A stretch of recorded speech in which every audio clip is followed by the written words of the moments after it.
gaming show in E3. There are two shows that I've attended live at E3. One was the PC gaming show. I fell asleep in the theater.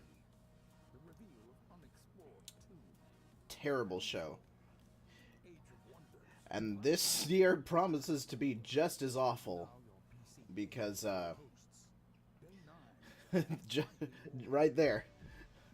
Fucking biggest sponsor is the Epic Games Store. God. Ladies and gentlemen, welcome to Pathetic. the PC Gaming Show! Yeah! Yes! We're so happy you're here today. We have a great show for you lined up. We got 30 games that we're going to be showing off. 30!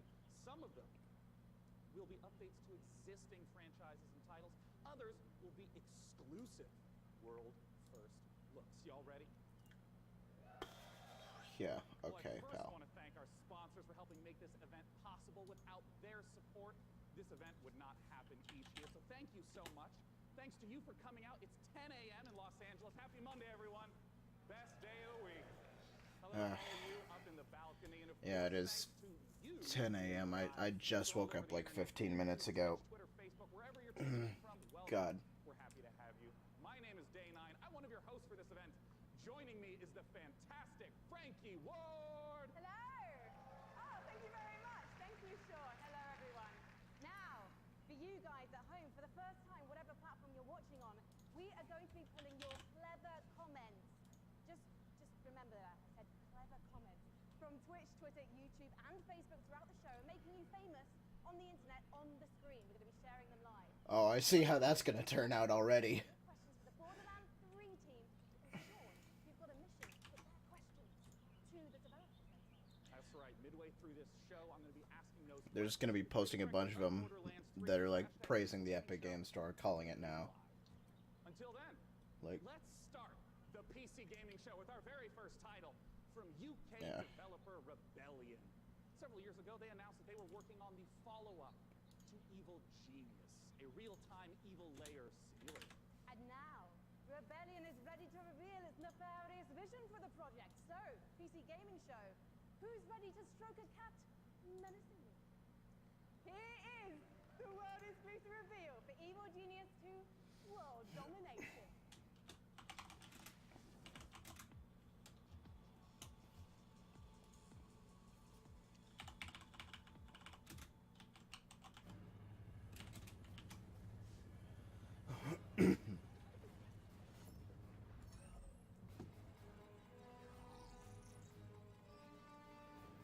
okay.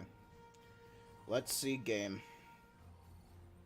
Sorry, I had to actually update the social media for this. To actually make sure people know this is even happening. Damn.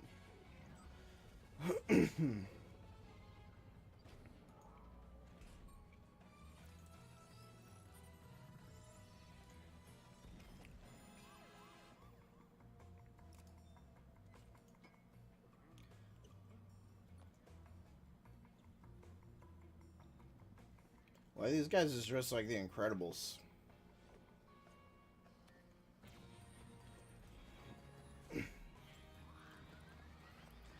Like, legitimately, this looks like the Incredibles.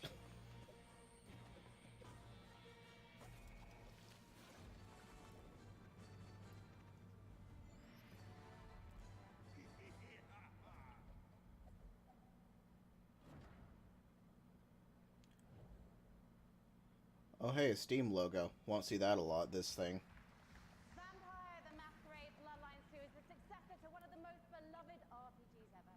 And with me to talk about it, I have Brian Mitsoda and Cara Ellison from Artsy Labs. Now, Brian, you were a writer on the very first game, so what does it mean for you to finally get to work on the sequel? It means that a lot of people have very high expectations, and we have to meet those. Well, let's take a look at whether you are going to meet them, because we are going to take a look at the world's first gameplay footage. Wow. World's first. Gee whiz.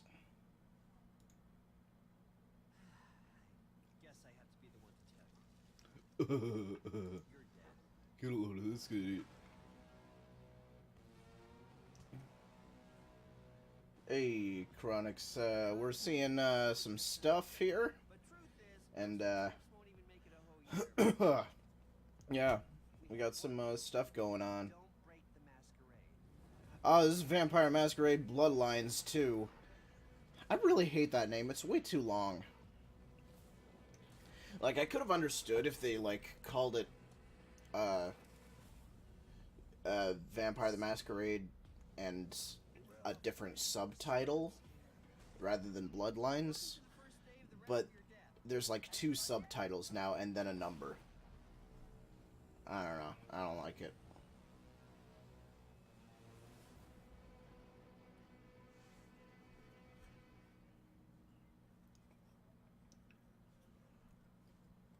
Welcome to the stream, guys. Guys, what does it mean to be a Thanks for vampire? checking in. So in Empire, what it is, it's kind of a darker version of our world, and the vampires kind of need to keep their presence secret from humanity. So Doesn't that take vampires place in are, Seattle? Staying hidden in the shadows while also needing It's to pretty feed lame. beings and kind of manipulating us in order to get blood. We're talking about feeding on human beings. I'm getting flashback to last year's show. I don't know which Bloodlands 2 clan I'm gonna play first. I didn't play the first one. That's right. So we have the resonance system, which means that essentially vampires can kind of see the emotional resonance of human beings, like fear or desire, and then they can feed on those people to like feel the same thing as human beings feel more alive, and that can give you like extra boosts in the game. And there were Wow. some really interesting characters in that trailer as well. I feel alive by drinking the blood of the innocents. Well, very fragile, very volatile relationship, very mature relationship, so it's going to be very volatile. And one thing that was really intriguing to me when I was learning about this game is you don't just get bitten and turn into Nosferatu, Dracula, or Brad Pitt. And to be honest, I think you should maybe put Brad Pitt into the game, because then I'm definitely playing it. You actually have to adjust to your environment to becoming a vampire, Tara. That's right. So This is some essentially, beautiful commentary right here. when you were made as a vampire, sort of very young vampire, a lot of other vampires are made at the same time, in this thing called the Massing Race, and that means that essentially they're having a less lucky time than you in the world. You're having a relatively good time compared to them because they don't know what they're doing. They're going through vampire puberty No, whoops. on their own, and you might have a family, you might have, say, a wife and children, and you are morally objecting to drinking blood to survive. So you have a less good time, let's say, than the player is having. So you can find that throughout the world as well. And Brian, the first game came out in 2004. You've been waiting 15 years for God, this. it's really been Pressure. 15 years. But yeah, we're I don't think I even found out about the game until like 2009. Around the world watching this, and of course the audience here, and they all can't wait to play this game. Can you wait, guys? I mean, I could wait, I guess. So I think you've convinced everyone here now. When are we going to be able to play the game? we're going Q1 next year. Fantastic. When can we learn more? Bloodlines2.com. Thank you so much, Brian and Cara. Good luck. Give it up, guys. Nah. Now, have you ever wanted to play Dwarf Fortress in space? Starmancer is a space station sim from Ominox Games and Chucklefish. After a catastrophe on Earth, humanity has launched a desperate attempt to find How is it that task is to manage a colony capable of sustaining life, the crafting components controlled obviously most like asteroids. But when independent and not corporately run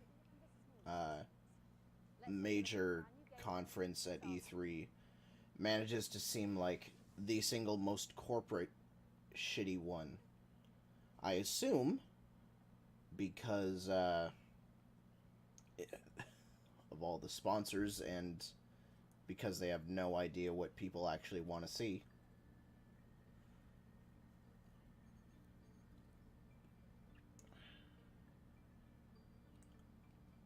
But hey, my opinion could be wrong.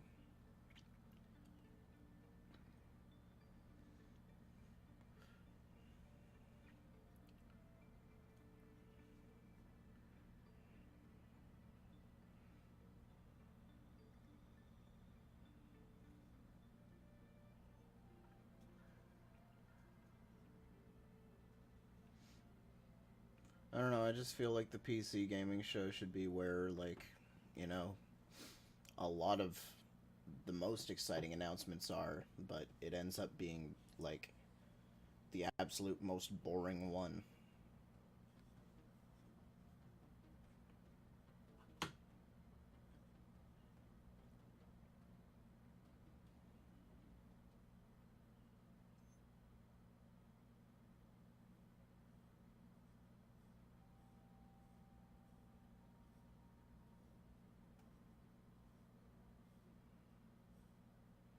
Thrilling trailer. Our next guests both started as modders, and now they each independently run their own studio. Let's welcome to the stage from Tripwire, John. And Gibson, both of them will be Torn sold to Banner, Epic Steve Games. Hey, Sean. Now I understand. Both you started as modders, working independently, and run your own studio.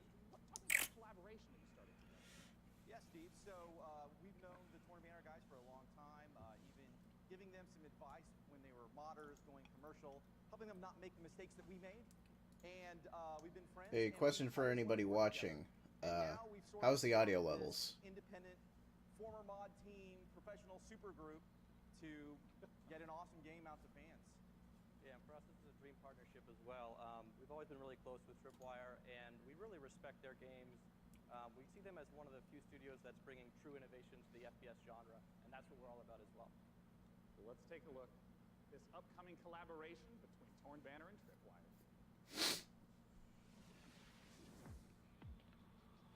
Tripwire. They made a Killing Floor. Yeah.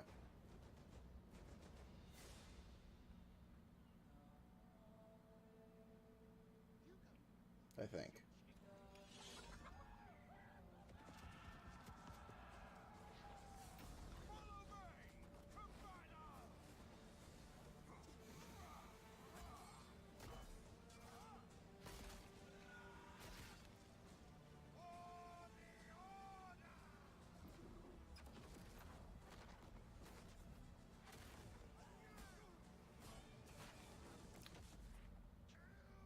Didn't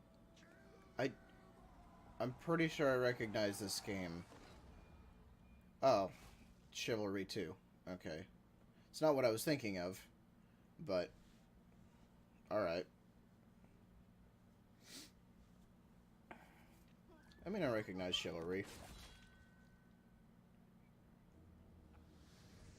Oh, talk to me about Chivalry 2, Steve. Well, Chivalry 2 is about bringing players into their favorite medieval movie battle scenes.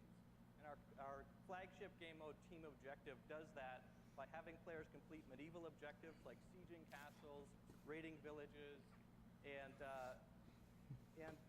Yeah, you're not just going and standing in an area and then a bar fills up. You're, like you said, burning houses, killing peasants, you know, yeah. playing as peasants, getting killed. It's really about letting the player experience every iconic moment of the era. And on top of that, we've this time around, we've increased the player count scale to about 2.5 times what the previous game was, 64 players. And on top of that increased scale, we've added forces, which really allows us to add a lot of drama to the game and bring experiences like the So exciting. Battle of the Bastards from Game of Thrones. Don't worry, we'll ignore the last season. Alright. Just Battle of the Bastards is going to be in the You're game. not supposed to be I sending wanna me ask messages about during my the stream. swordplay element to Chivalry That 2. adds audio. It's a really critical element. Yeah, and this time around, we've completely revamped. I mean, we really view what we're doing here as bringing a true sequel in every sense. Yeah. We've attempted to completely revamp the combat, movement, and animation systems so that every swing, every action of the combat feels readable and fair, and also has the satisfaction and the weight that you Wow. expect when two. We got some great comments going across the screen there. It's very, very cool Absolutely that beautiful. We you got can watch Pop-Tarts. people We got Doinks Bro. You know, Who else they- called they off work face today? so much These are actually legitimately more interesting than the actual stream itself. About the fluidity, because in a lot of melee combat games, you hit a button and there's like a full animation swing, and then you sort of. Ah, Fraser Brown says we're in for some treats. In Chivalry 2, the swordplay operates differently. Yeah, What we kind of want to treats you create like a talking? thing where you're kind of constantly Probably moving all the nothing. time. And Yeah. a core part of our focus this time around has been making it so so that players can fight multiple opponents at the same time. Like 1-on-3, 1-on-4 situation. Exactly, because that's Oh yeah, they're supposed to be talking about Shenmue 3, Warrior Fantasy, and since they couldn't work it into Well, any yeah, other you have to conference. ask. You're talking about swordplay mastery, but the original Chivalry is, I mean, it's kind of like silly fun. Like, how do you balance You the know, mastery? since Sony decided, always been to yeah, make it so that players can take we're not time and doing that whole thing, and we're not even gonna bother putting Shenmue 3 on our last PlayStation update, state of play, direct. I don't care. That's an important metric to track. And the game has a huge influence from Monty Python as well. I mean, in the over-the-top voiceovers and the role-playing opportunities. I mean, the game is genuinely hilarious. As an example, you can beat a man with a chicken while quoting Shakespeare. Like, Wow. so, like picking up a chicken as a Yeah, weapon, physically that's a clubbing mechanic. him to death. with Well, his that's chicken. excellent. Well, I mean, I have to ask, when can people get their hands on Chivalry 2? Chivalry 2 is coming out early 2020, and it's coming first to the Epic Games Store. Oh, look forward to checking it out in early 2020. Gentlemen, John Gibson and Steve Piggott with Chivalry 2. Thank you so much. Oh boy. We are Here just we getting fucking started go. Here at the PC Gaming Show. Let's take a look at what's coming up. Just getting started with those Epic exclusives. You're watching the PC Gaming Show. Coming up, build a world for wildlife in planet Why are you even bothering doing this stupid coming up thing? from the ashes. What is the point of that? Just keep the conference going. Keep the show moving. What, you going to a fucking commercial break? Why do you need the transition? They are going to a commercial break.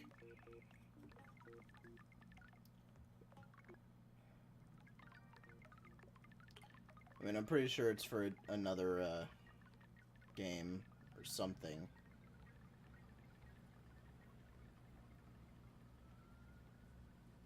At least I hope it's actually a game, otherwise this is just the worst corporate sponsored shit. Fuck.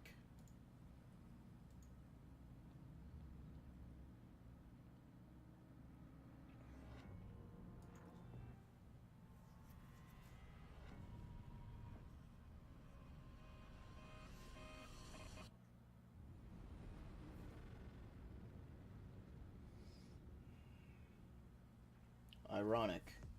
A game about corporate sponsorships. On the, That was a brand new trailer for Mosaic, a dark and PC atmospheric Gaming adventure Show. game coming later this year from developer Killbyte and publisher Raw Fury. So how are you guys enjoying it so Didn't it far? just say out now? Swords and space stations, I mean, I could be wrong, but I'm pretty sure it said out now. Gaming show throughout the entire broadcast, no matter what platform you're watching and ranting on. So keep them coming. Our next game is a ghost-themed multiplayer hide-and-seek game inspired by a popular mod. Charge up your proton packs and get ready for Midnight Ghost Hunt. Okay. Inspired by a popular mod, so like, I'm assuming Prop Hunt. Oh, well, it's made by Coffee Stain, so you already know it's gonna be a fucking Epic exclusive. Yeah, it's Prop Hunt.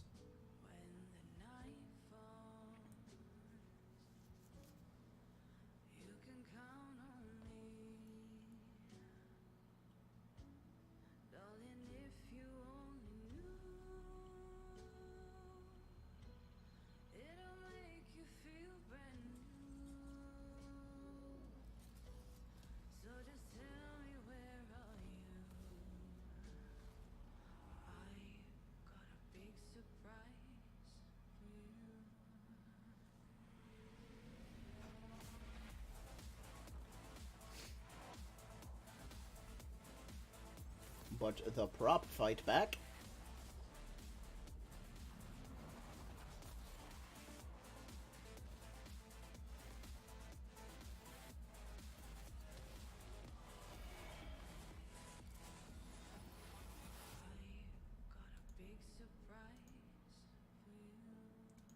Hey, any of the guys in the chat, is the audio okay? Are we at good levels here?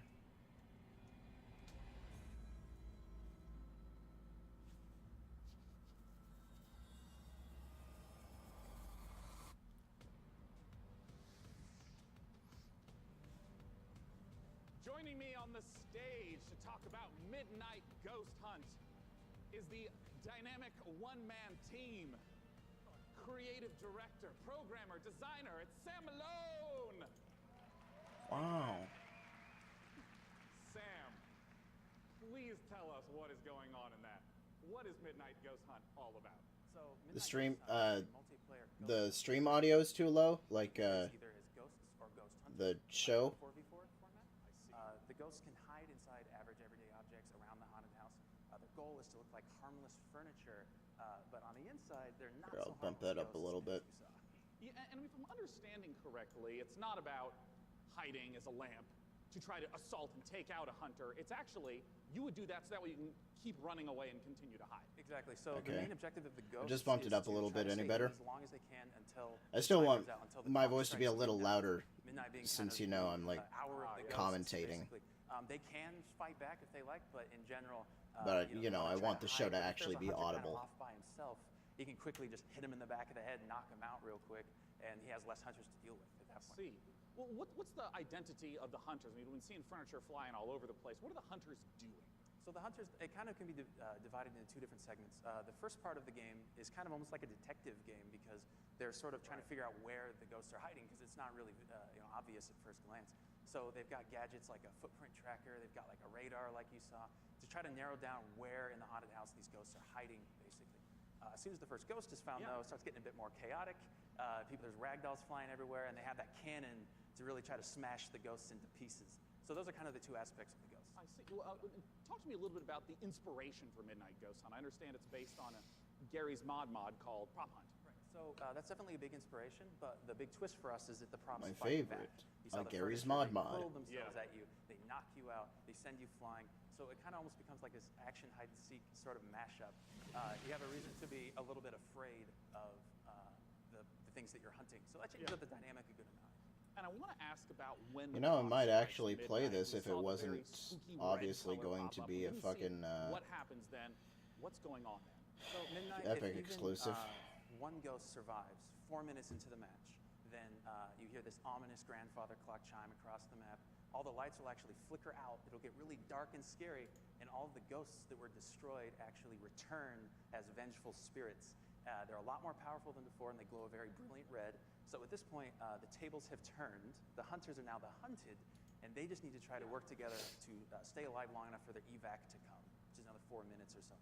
Usually the ghosts win when it gets to midnight. Are you talking about like 90% of the time? Like wind up 9, something yeah, like usually that? because the ghosts are so overpowered at midnight. Right. The hunters are doing whatever they can to try to prevent midnight from even occurring by destroying all of the ghosts and clearing the house, basically. Well, awesome. When can people get the chance to try out Midnight Ghost Hunt? So we'll be running an alpha event later in the summer. You can sign up at midnightghosthunt.com. I'd also like to give a shout out to our Discord, discord.gg/midnightghosthunt. Later in the summer, we'll be giving out keys on our Discord as well as on our main website. Well, wonderful. Ladies and gentlemen, Sam Malone from Vaulted Sky Games. No mention of Epic? For our next Okay. title, we got Frankie Up in the Balcony, and if I understand correctly, Frankie, this is a sequel. You do understand correctly, Sean, yes. It's a big sequel to a small indie game. Unexplored 2 is a procedural adventure, a roguelike that challenges you to fight, to be clever, and to solve its mysteries. Explore a beautiful world, engage with its creatures, and befriend its people. Search for magic lakes and ancient statues until you die. And die again. This is Unexplored 2. World exclusive.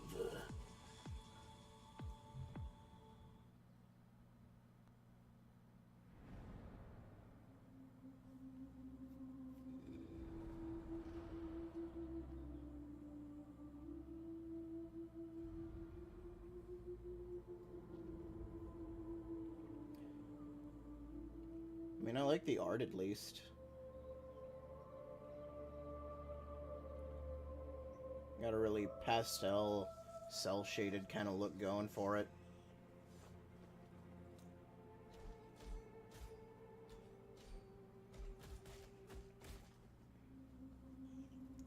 I just don't know if I'd actually play it.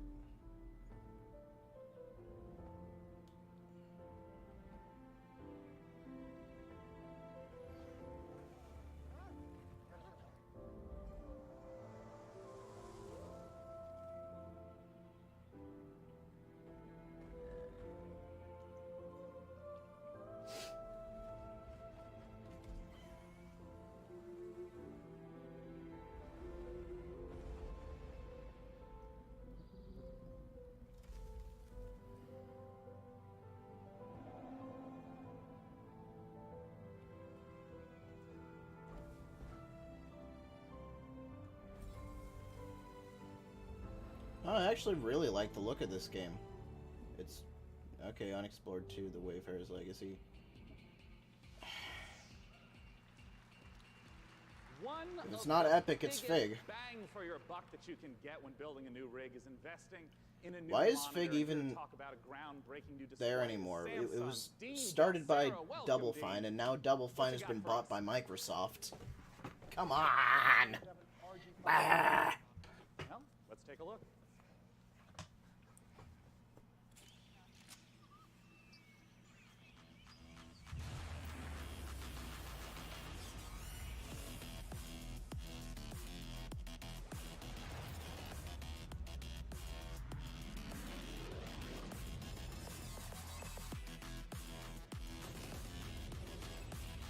Oh.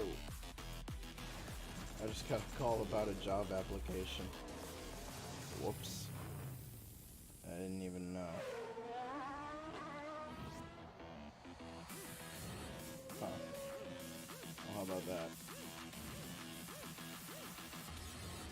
Contact him later.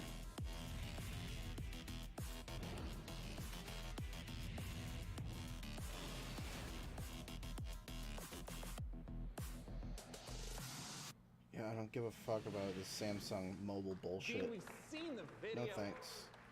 And I gotta start asking. Talk to me about some of those juicy features and specs. So it's a 240 hertz curved gaming panel. We believe it's a world first. So you have lag-free and tear-free performance.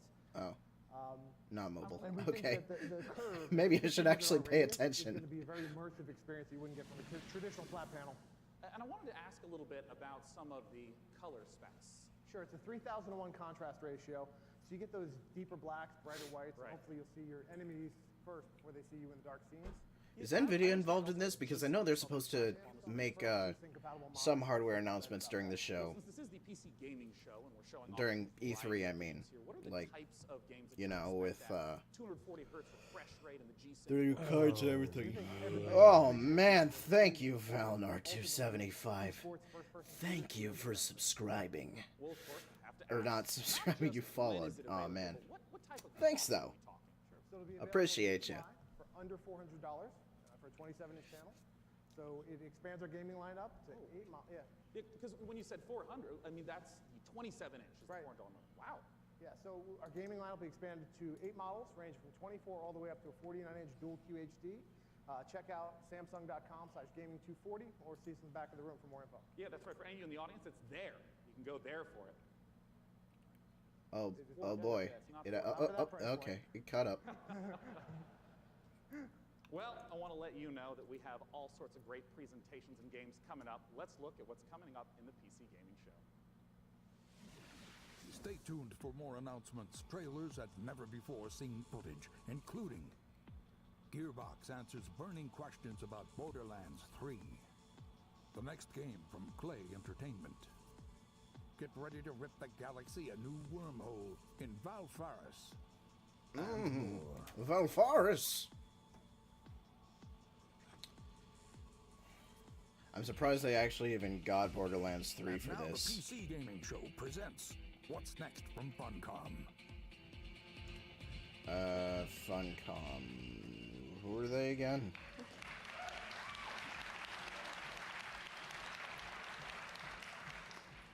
Hello, everyone. Thanks for the warm applause. Ah, shit. It's very exciting Ah, for all of us fuck. at Funcom to be here at There. the PC Gaming There we Show go. for the God very damn first it. time ever. And naturally, we would like to show Whoops. some of the cool stuff that we've been working on. So, without further ado, here are some of the games coming for 2019. Something strange is going on all across the zone. I don't fear nothing until now. That wasn't supposed to happen.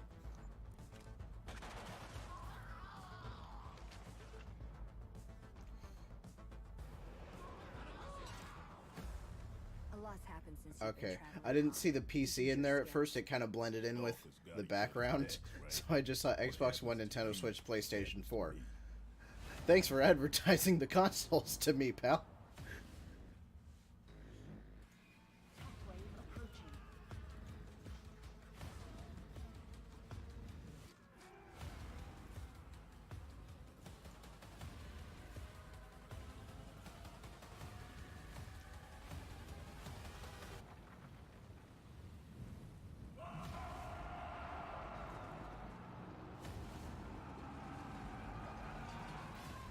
Oh yeah, we're continuing the spiders. We got more spiders at E3. Alright! This E3 is the year of spiders.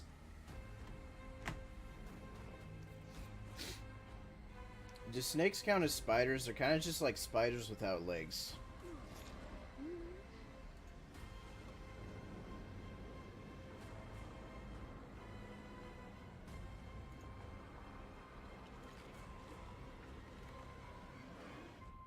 Who would have thought?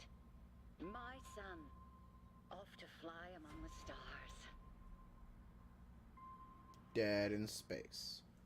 Dead Space.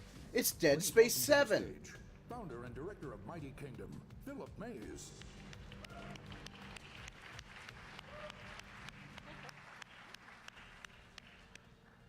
So yeah, at Funcom we've been doing our own games for over 26 years now. But recently we had the great pleasure to be working with some other very talented developers and help them publish their games. And on that note, I'd like to introduce Phil Mays. He is founder of Mighty Kingdom, a studio out of Australia, who has been working with us on something a little different. Thank you, Natasha. So on April 1st this year, we put out a little trailer for something called Conan Chop Chop.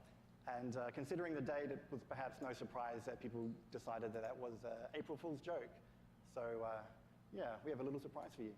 Check this out. The surprise is that it's coming to the Epic Games Store. Okay, what is it, though? I'll be fair, there hasn't been a lot of Epic Games Store shown so far, other than the big logo right there in the back, the entire stream.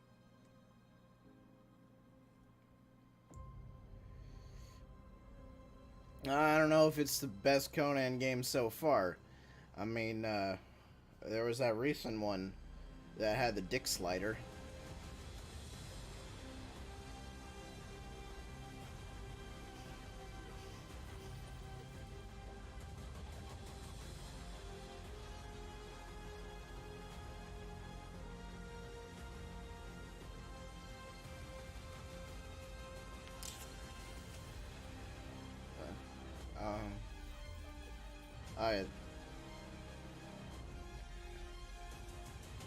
Okay.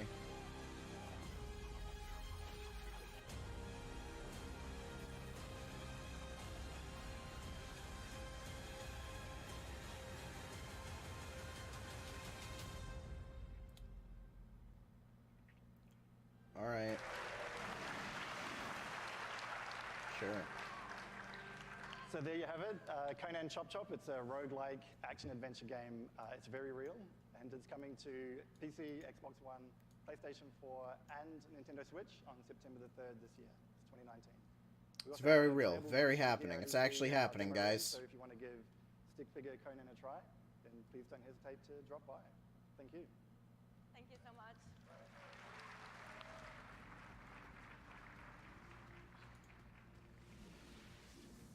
Last Oasis is a nomadic survival game set in a post-apocalyptic future where the Earth has stopped rotating.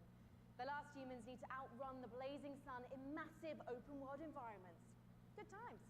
But cheer up, sunshine. This is one of the most original-looking multiplayers we've seen, with interesting ideas underneath. A player-driven economy and some truly incredible death machines. Coming to early access on Steam on July 15th, let's take a trip to the Last Oasis. You know, I'm kind of wondering if, like, they had a lot of Epic exclusives planned to show here, and then they were like, okay, we want this to actually go well. We don't want people to be booing the whole time. So let's not advertise it too hard.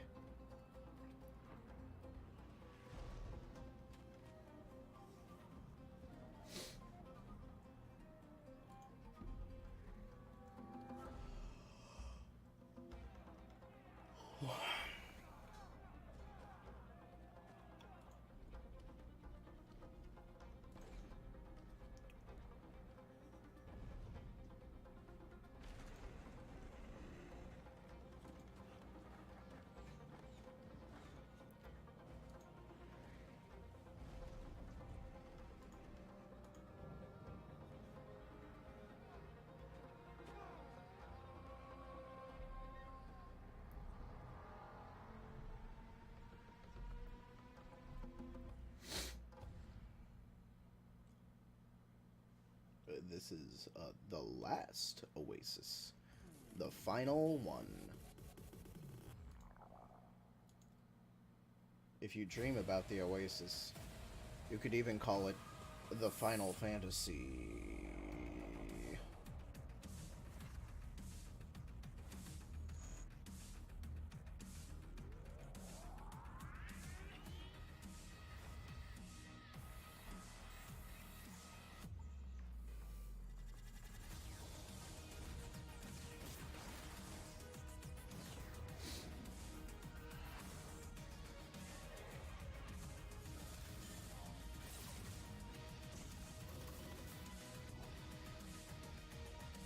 I would try paying attention to this trailer, but,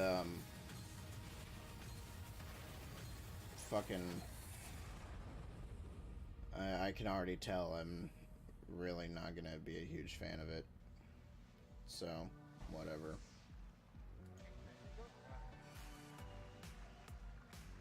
The name of the game is Age of Wonders Planetfall, a 4X strategy game, and joining me on the stage to talk about it is the game director, Leonard Sass, and principal gameplay developer, Tom Bird. Welcome, guys. Good to be here. Thanks. So, Leonard, can you give us the gist of what Age of Wonders Planetfall is all about? Sure. Age of Wonders is a turn-based strategy game where you play as one of the survivors of a shattered galactic empire.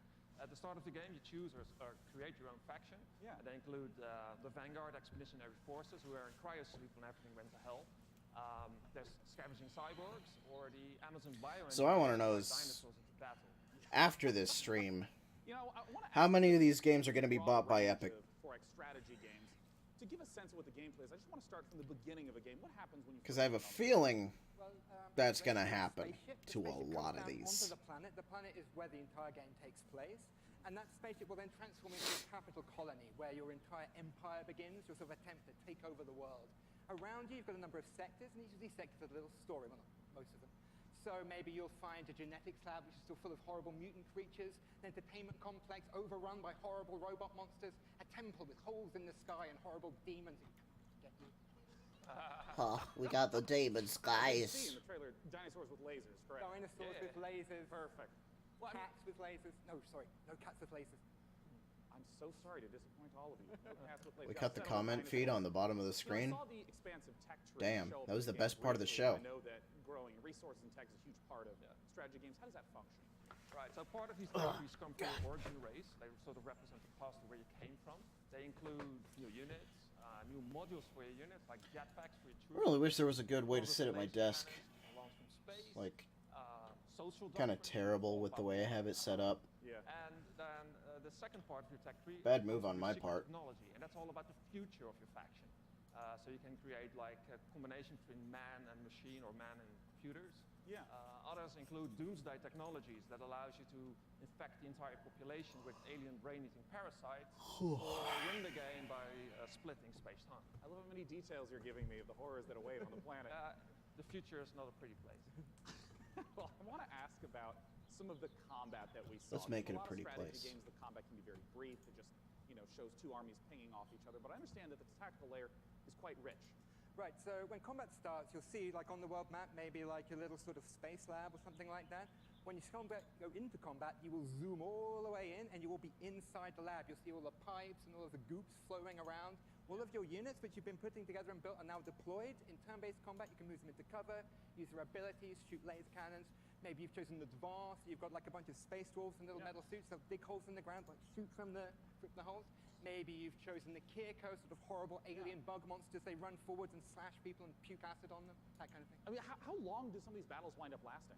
It depends. A short battle can be maybe 2 or 3 minutes, but at the end of the game, you know, you've got a massive siege with like 20 units on your side, 20 units on their side. You've got orbital cannons blasting holes in the world, and that can maybe take 30 minutes.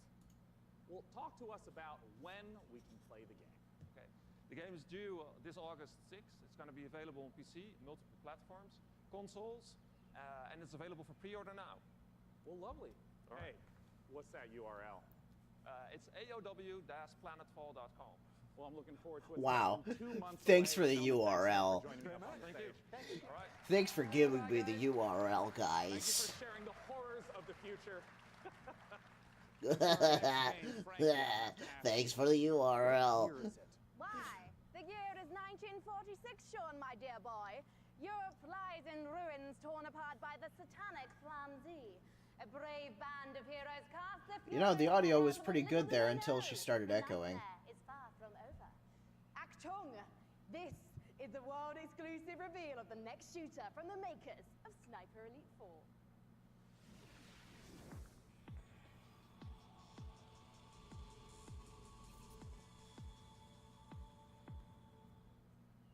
Rated M for mature.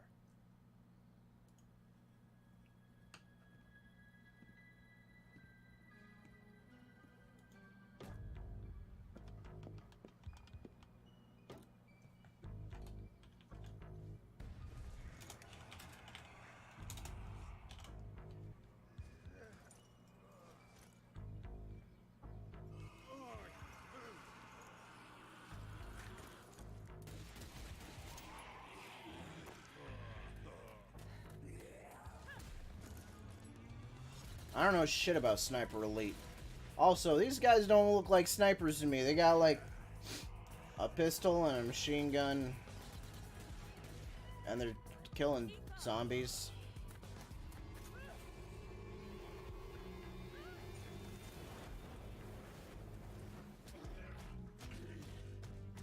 Oh, that guy's my favorite sniper.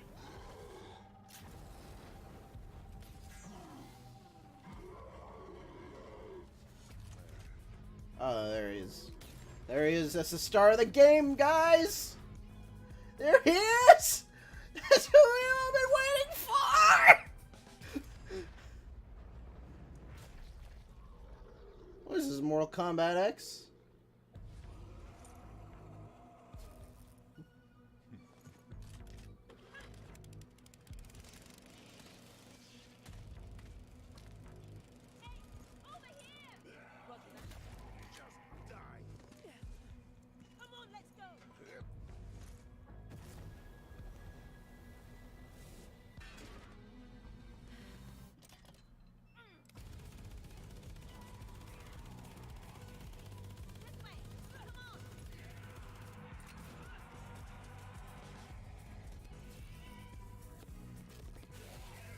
I didn't know this was made by Tripwire.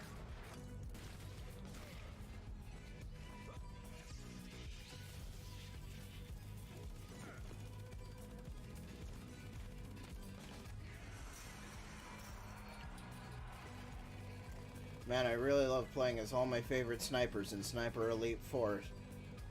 Brought to you by the PC Gaming Show and Zombie Hitler.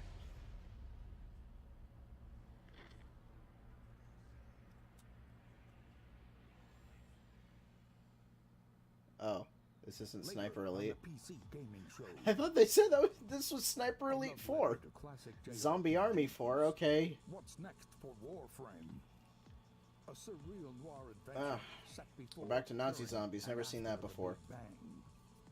Baldur's Gate 3 and more. I have a feeling they're probably just going to show the same Baldur's Gate trailer that was at the Stadia conference.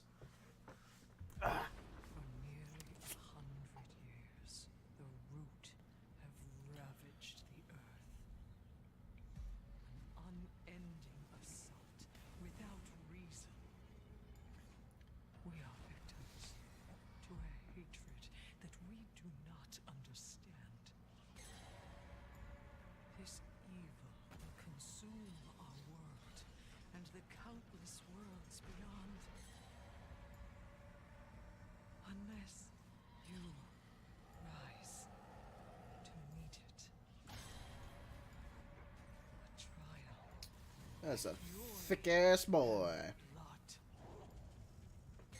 You seek the source of death itself. Prepare yourselves.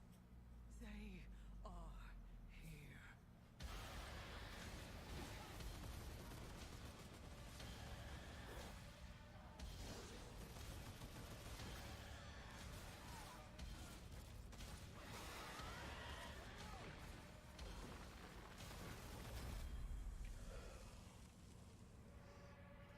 Oh shit!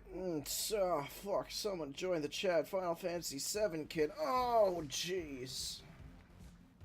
Oh boy. Joining me on the stage. It's to talk time about for Remnant from the Ashes. In memes. that trailer, we got the chance to see so much new gameplay footage and new environments. Let's welcome the CEO of Gunfire Games, David Adams. So David, I want to ask. That's right. It's time for PC gaming. What kind of game is it? So Remnant's a co-op action shooter set on an apocalyptic Earth and across a bunch of cool fantasy. I didn't even see those comments until now. We got the chance to see a huge variety of different environments. Sorry, man. What are these different places? Who's the player in this story? So as a player, you're on sort of a Odyssey-like quest to save the world, and we really wanted to have a bunch of different cool locales that you go to just to experience a bunch of different stuff. And you start on Earth, but it rapidly changes very quickly as you get into the game. And one thing that we've This is weird. before is that Oh, replayability that's why it's top chat, live chat is what I want. Oh, it's still not showing up though. That's weird. New bosses, new monsters, new locations. How exactly does that work? Yeah, I think one of the coolest features of the game is the dynamic generation. Yeah, for whatever reason, So your maps, the enemies, the your chats quests, aren't showing up in the YouTube chat for me, but I can see them in the restream chat feed. That's weird. Game and come into work and say, hey, I talked to a giant tree and fought a dragon boss, and I'll be like, I met Way a it guy in a goes. helicopter, an old guy in a helicopter, and killed a tree ant. We'd have completely different experiences and playing the same game. And you just have to keep going through and eventually explore what all the possibilities are. Yeah, you can play the game over and over again to see the stuff. You can jump into your friend's world to experience the content in their world, and that's a big part of the game, just jumping in and seeing what you get. Well, I want to ask about loot, which is, I understand, a big part of the game. How does it function alongside this ever-shifting gameplay experience? Yeah, the loot in the game is all legendary Man, items. It's tied into the this is dynamic generation. So if you fight a boss, this is a or you truly see or get a cool exciting side quest, show. It generally coincides with a cool Oh unique item. boy. It might be a boss weapon or a magical item or armor. So if you played the game, you get all completely different events. You'll have different equipment than I have. I mean, I really don't want to be that negative, There were 3 people walking but through these. You mentioned the co-op experience. let's be clear here.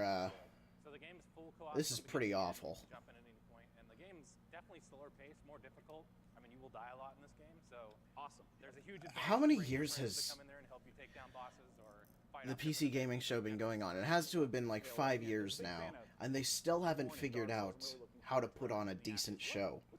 It's still boring as hell. So Remnant's coming out August 20th on PC and Xbox and PS4, and if you pre-order the game now, you can actually get in early and start playing the game August 16th. Well, awesome. Ladies and gentlemen, David Adams from Gunfire Games.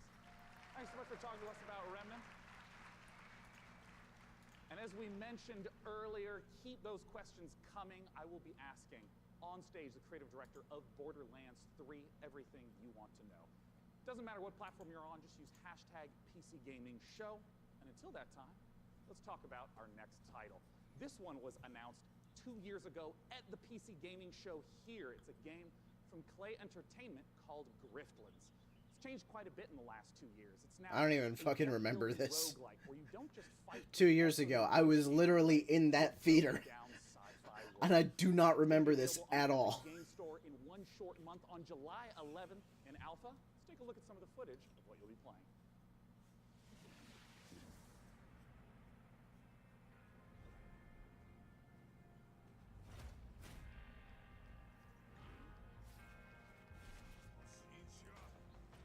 Yeah, this doesn't look even slightly familiar to me.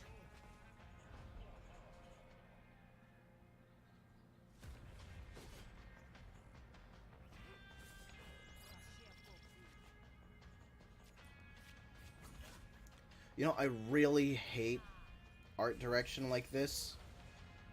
It legitimately just makes it look like a shitty Flash game.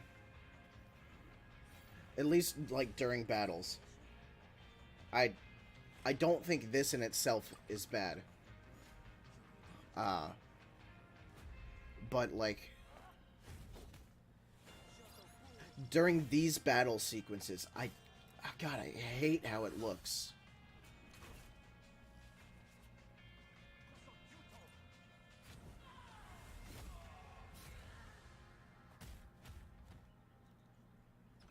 Can't show blood. It's just got to be a wet spot in the wall.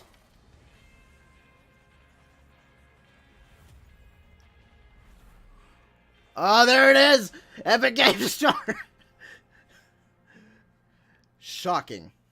Absolutely shocking. Planet Zoo is the latest game from the makers of the brilliant Planet Coaster. Please welcome Piers Jackson. Holy shit, I don't think they're even using the same theater they used to. I don't think they have the funding for it. Now, Piers, They just have folding chairs set up in a room. Planet Zoo is a new management sim game from us. It involves you building and looking after a modern zoo, and you get to look after the most authentic animals we believe you've ever seen in a video game. Each of our animals are unique. They have their own needs, their own desires, and their own behaviors. I really would like some authentic animals, please. You build around them. And today, for the very first time, we're really excited to show everyone here our gameplay video and to announce our launch date. Oh, fantastic. Let's buy the world's largest family pass and take a look inside.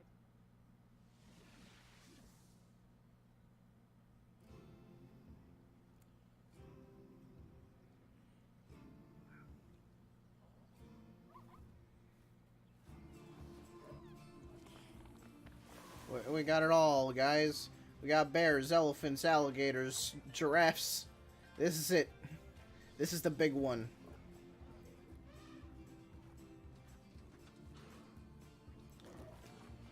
Okay, but can I get mauled by a bear?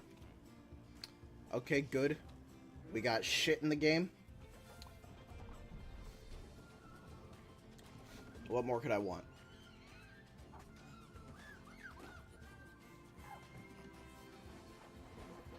We got trains.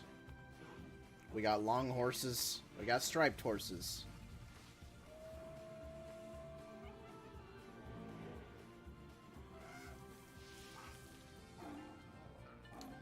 Got big dusty boys.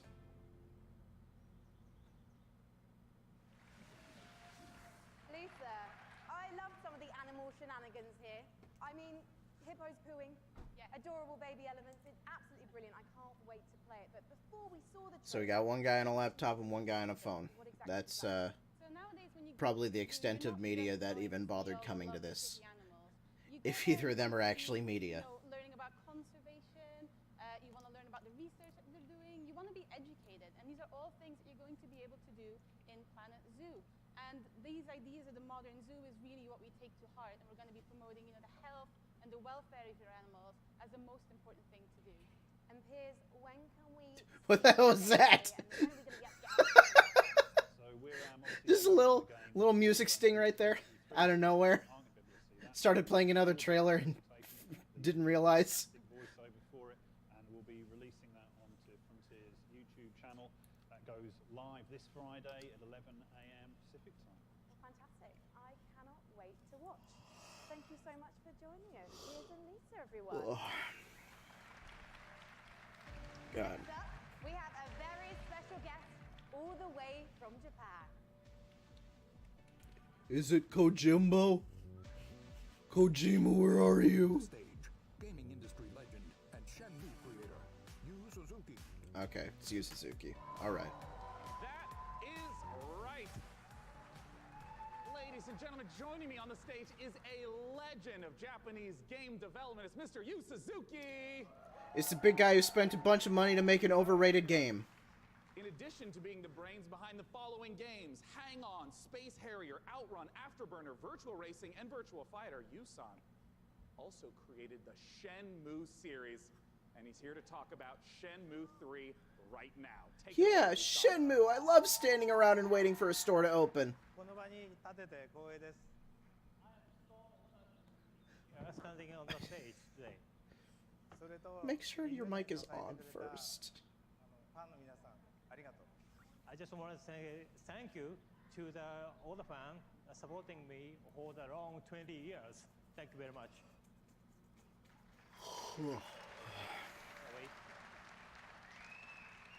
The wait is nearly over. That's right. Let's take a world exclusive look. Can I get a translation, please? World exclusive. Exclusive to this world. Honestly, I don't think your kung fu is strong enough. Grandmaster,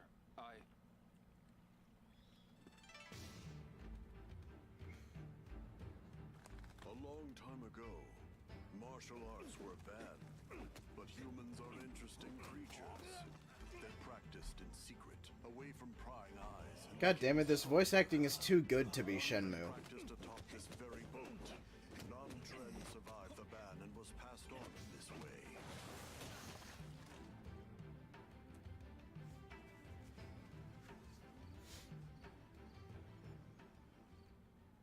What did you say to me?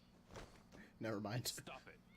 They threaten and extort money from shop owners, get drunk by noon, and cause trouble. Everyone in town is afraid of them. They are heartless. Hey, wait right there. Okay.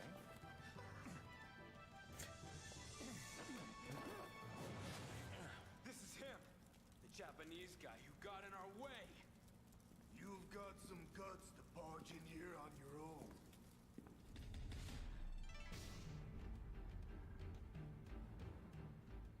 Oh no, it is an Epic So many people have been waiting exclusive. for Shenmue 3. Oh I'd like to once fuck. again thank you so much. Thank you, Yusan, for joining us today. Thank you. Cheers. Everyone, thank you. Why are all this? Ah.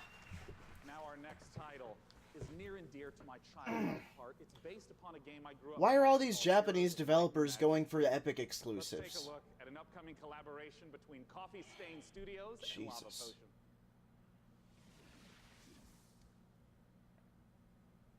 Like, we're not even gonna fucking acknowledge that Shenmue is an Epic exclusive now?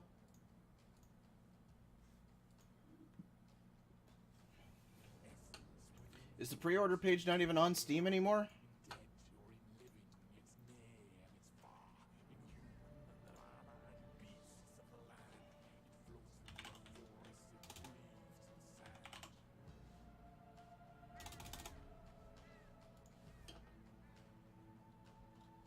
Ah, damn it. Yeah, okay. So look at this. Shenmue 3 is listed on Steam. There's no pre-order or anything. There's just the planned release date. Jesus.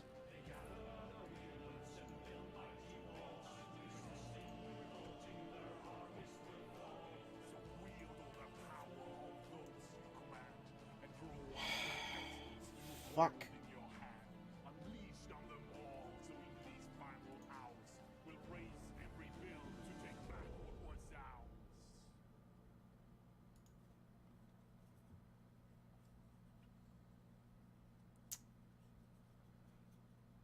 Yeah, I'm not happy about this. The name of the game is Songs of Conquest, and here to join me in talking about it is the lead designer from Lava Potion, Carl Toftfeld. I don't even like Shenmue. I shouldn't be upset about this, but I Let's just am. start off, for anyone who maybe hasn't played the Heroes of Might and Magic series, what is Song of Conquest all about? It's all about, well, you kind of start out with in the town that you just saw in the end of the trailer, and from there you recruit your wielders, is what we call our commanders, and you recruit an army, and then you kind of send off your wielders on an adventure. And they go exploring the world, they pick up Hey guys, you need a resources, PC game to plant buy? lands, resources. There you go. You upgrade your That's the town, one. you can get more stuff, and that's kind of what you do. None of this shit. Adventure and strategy combined. Yeah, and you know, I know that part of the core loop is obviously get the resources to build. But buy it on town, but GOG. for what Make sure your reason? money goes directly to the Armies, devs. Man, talk to me about those juicy battles. Yeah, so the battle, just like the whole game, is turn-based. So you go into combat, you bring all your troops in, and you start by deploying them, and then all the troops have different stats, like offense and defense, and health, Sure, and so sure. on. And they go in initiative order, and then you slug it out, and it's a bit like chess, but instead of like pawns and bishops, you have like horned wands and face turns. Great, griffins and so on. Yeah, and all those things. And well, you know, as someone who just loves the Heroes of Might and Magic series, I know that you have translated a lot of the gameplay elements into Songs of Conquest. But what are some of the modern elements that you're bringing in? All the comments right now are for Planet Zoo. They're just having to sift through all of the fucking comments about the Epic Store to make sure they don't see the light of day. They have an essence. And to do magic, you need to bring the troops with the right essence, with your wielders. Oh, I see. So if you want to like make your troops go faster, you need to bring a troop that has that essence, like cavalry. And maybe to ask a basic question, what if my opponent kills that cavalry? Then you can't do the magic. So.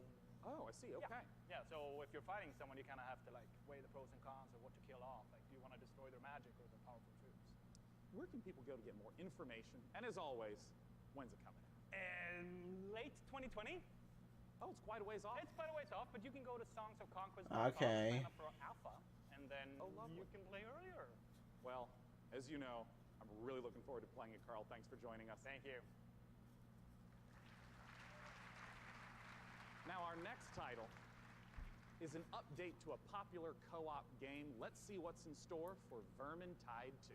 Why does Day 9 always look like he's just being sarcastic with everything that he's saying? Like, it's not his voice, it's just his face. Just like, now this next title. Yeah.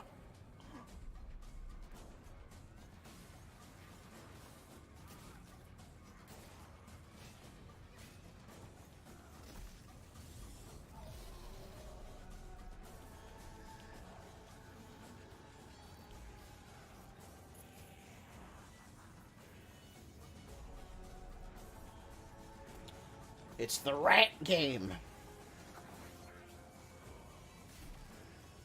Welcome to Rats versus Humans. Were there any humans actually, or are those just more mutated rats?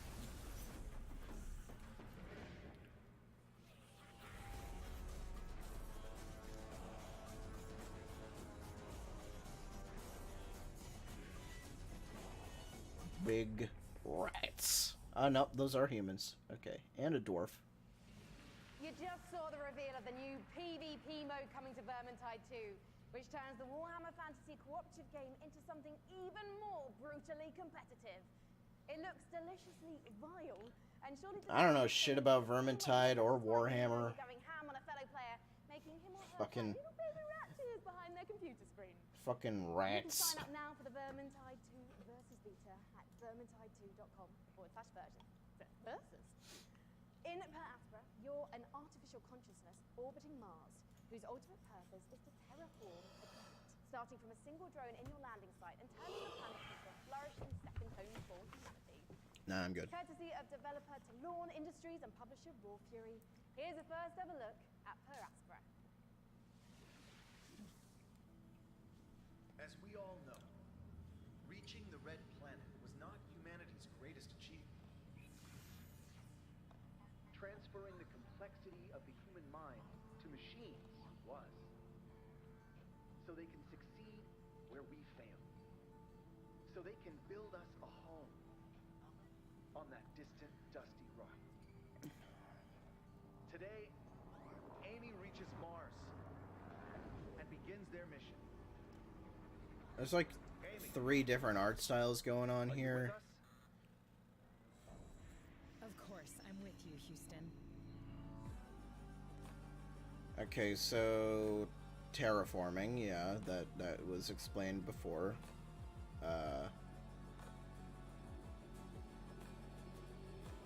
So how does it work? Also, I'm pretty sure In the Assassin's Creed universe, Mars our doesn't next have guest sent players quite back in time that to rewrite much history. But for his debut project with indie ice. studio Panache Digital Games, he's going to take us back 10 million years to where humanity began. Here to tell us all about ancestors is creative director and co-founder Patrice. He's just there. just Thanks for having me. Really happy It's to so be fucking close. Been waiting 10 years to come back on a big stage at E3 showing off a game. Well, it's fantastic to have you back. I just want to ask, what inspired you to tell the story of human evolution? Well, when I started Panache, I needed a game. An open We already world game had a game about human evolution. It was called Spore. You need a character in a 3D environment at first. And I said, oh, I'm the historical guy. I'm the historical dude, so I need an historical period. They said, oh, let's go back at the very beginning. It'll be easier to do. Because I won't have to build a city, I won't have to build technology, and I was a bit naive. Because we built Africa 10 million years ago. And that's not easy to build. It doesn't sound easy. I mean, how have you turned those themes into gameplay? Well, you play our last common ancestor, right, of all the big apes, and then you have to Big explore monkey. your environment, and eventually you expand your territory, you expand your clan, because you're not playing that one badass character. You play a group of badass characters. And eventually you evolve into different species, up until Lucy the Australopithecus roughly 2 million years ago. I imagine our ancestors had. I just don't want to play as humans. Just let me play as Big Monkey. Today. There's going to be a lot more dangers in this world, so tell me a bit more about those. Well, it's all about from a prey to a predator. Basically, at the beginning of the game, everybody is there to kill you and devour you. And basically at the end, it's pretty much you. You're the predator and everybody's afraid of you.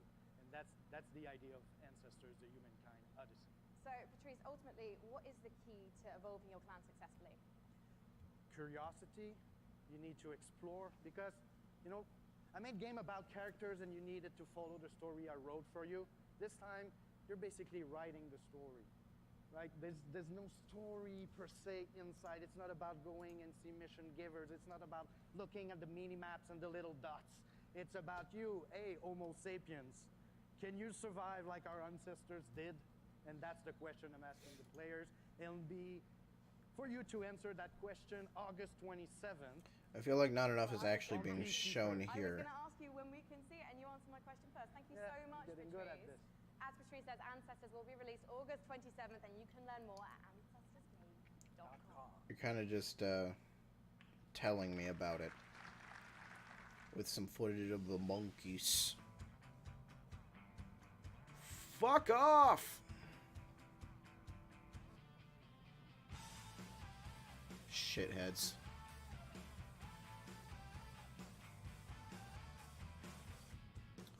Yeah, we know. Let's see how chat looks right now.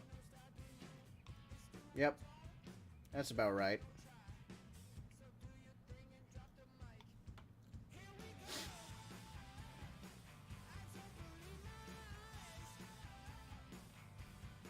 Yeah. Fuck Epic.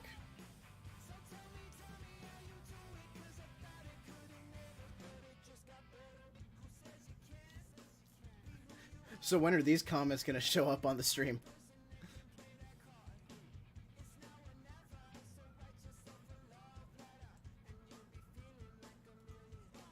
Trash.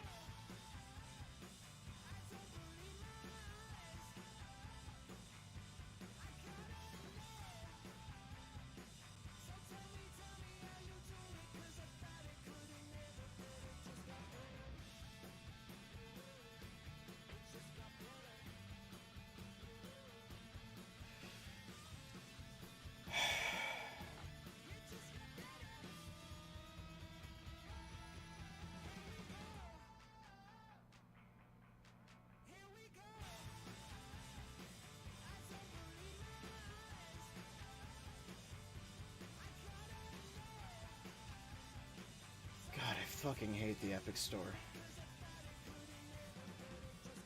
Epic Games in general is just pretty shit. Oh, and one more thing, huh?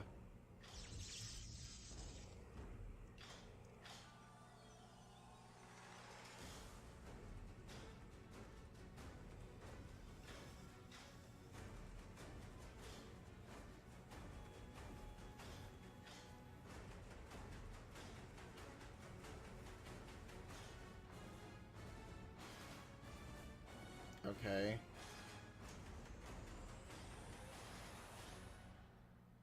Auto chess. Okay. So you got some little gremlins playing chess. Welcome to the stage, Loring Lee, founder and CEO. Why was that your final reveal? Indeed, auto chess has turned out to be a sensation, with hundreds of thousands, millions of players getting a taste of it. And here to talk about it, The fuck is auto chess? Is Loring Lee. Take it away, Loring. Yeah. Hello, everyone. I'm Loring Lee. Yeah. Hello. Hello. Yeah. I'm the CEO and founder of Dragon's Game. Dragon's Game is a game developer and publisher. Comes from China. I'm so happy to be here today on this stage to introduce our game, Auto Chess, to all of you. This is really an exciting moment for us. As the trailer says, this is a real engaging game of auto chess. Dragonstone now is working with the creator of auto chess, Jodo Studio. We are working together to bring auto chess to a world I completely missed it. Fucking Untitled Goose Game is gonna be exclusive to Epic Games Store. With any device can enjoy I mean, I was just planning on getting it on Switch anyway, but that's fucking disappointing as hell. By using the game engine of Unreal Engine 4. As everyone knows, Unreal Engine is one of the best game engines of the world. Fuck. With the help of Epic Games and by the power of Unreal, I believe we can finish our job quickly and efficiently. And today, I'm very glad to announce the PC version of Auto Chess will be coming to the Epic Games Store. I look forward to Chat. all of you playing There it Auto is. Chess on PC later this year. Okay, thank you everyone. Thank you, Loring Lee. Yeah, cool. Thank you. Thanks so much for sharing the news with us. Once again, Auto Chess, if you have not played it, you must check it out. It is so fun. I'm really not happy about Frankie up above. I understand it's an Asian inspired devs indie game. going We'll towards find the out, Epic sure, Store. 'cause one of the things we love about PC gaming is the way that So game creators fucking from all over bad. the world can draw inspiration from one another's work. Chris Tales is a great example of that. A gorgeous indie love letter to classic JRPGs developed by a team in Colombia. Chris Tales' spin on the genre brings a unique perspective for See, they tried to hook you in at first, and now they're just shitting all the Epic Store exclusives all over you. Here's the world exclusive reveal of Chris Tales.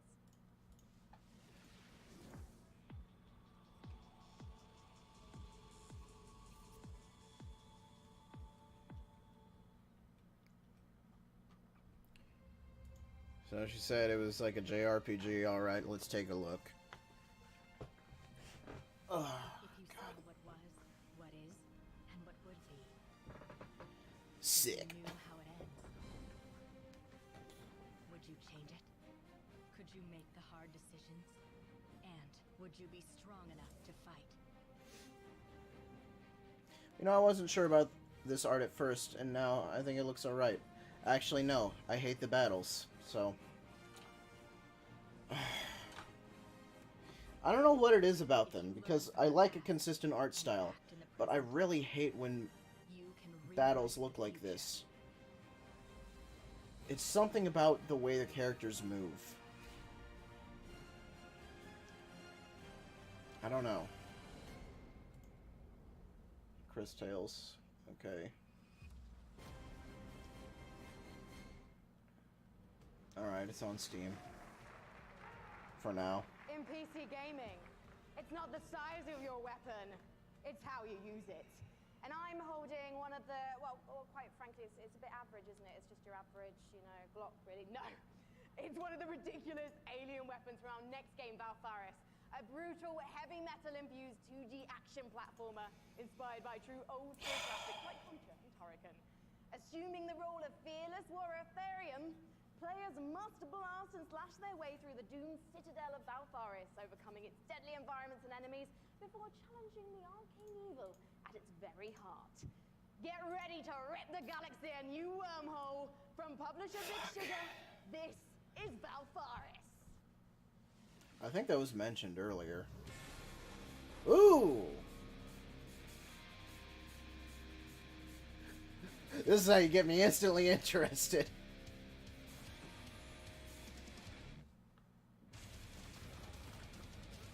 Yeah! It's just metal as fuck.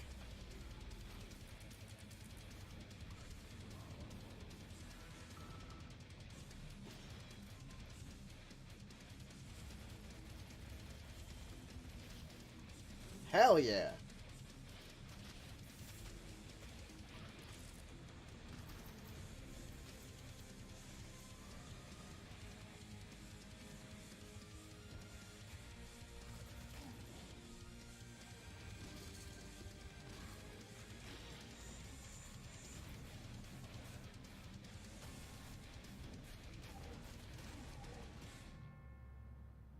Nice.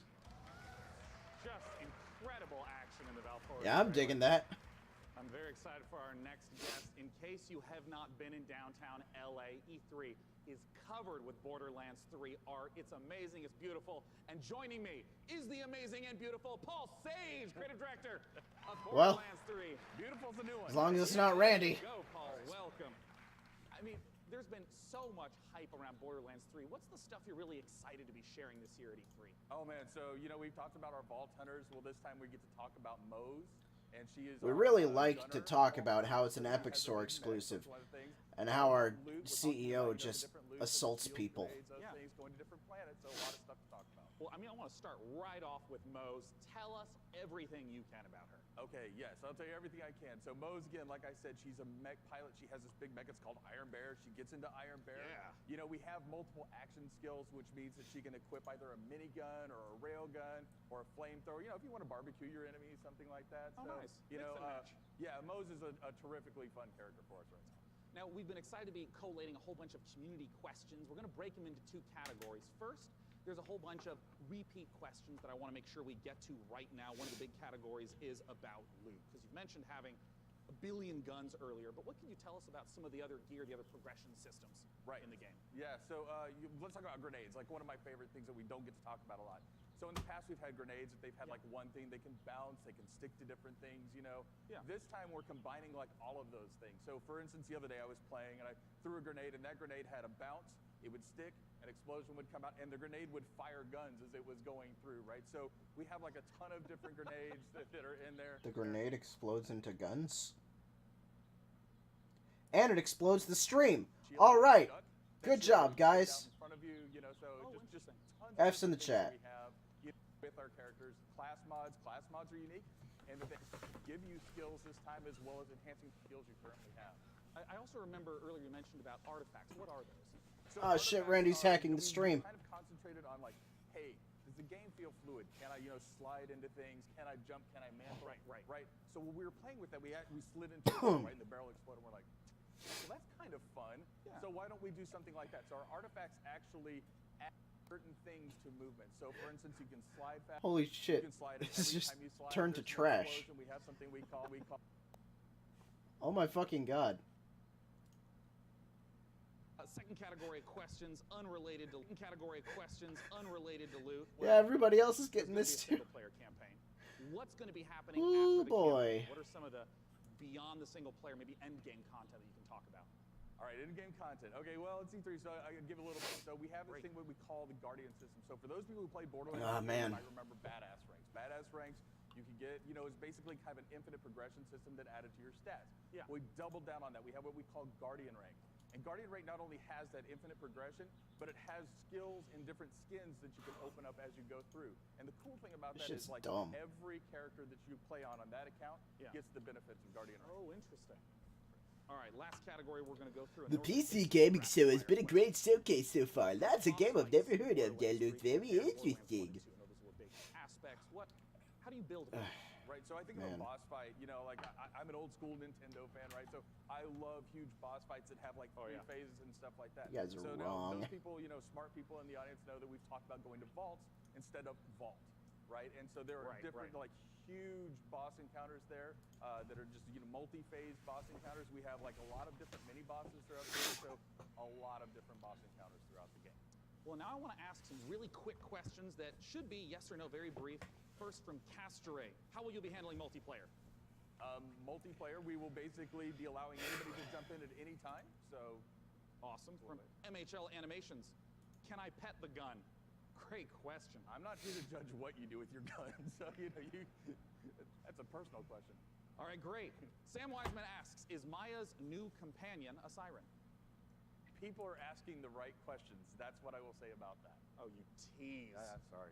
All right, from Ironic Sanguine says, is Tiny Tina going to be seen fighting alongside the Vault Hunters? Yes. Nice.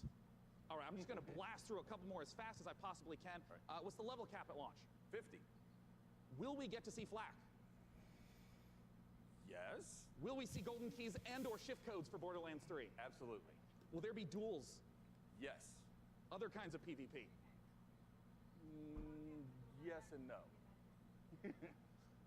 And also maybe. And perfect. Maybe, yeah. And will you be able to transfer weapons between your characters? Absolutely, right from the start. Perfect. And when is the damn game coming out? Friday the 13th, 2019, September 13th. Perfect. Borderlands.com for more information.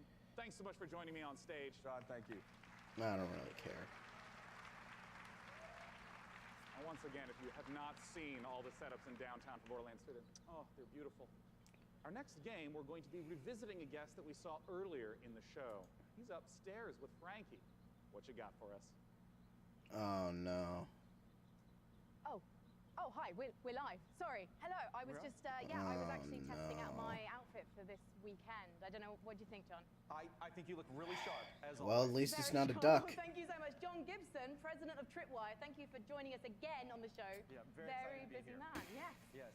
Now, Boy. last year, we revealed Man-Eater to the world. And can you remind anyone who missed it what the game's all about? Absolutely. Maneater is an open-world action RPG, or Shark PG as we call it. You start as a small baby shark pup, and you have to survive in this harsh world and try to eat your way to the top of the ecosystem. The three words that we think sum the game up the best are eat, explore, and evolve. And we also have someone we'd like you to meet. Well, let's meet him then. Let's take a look at the new trailer.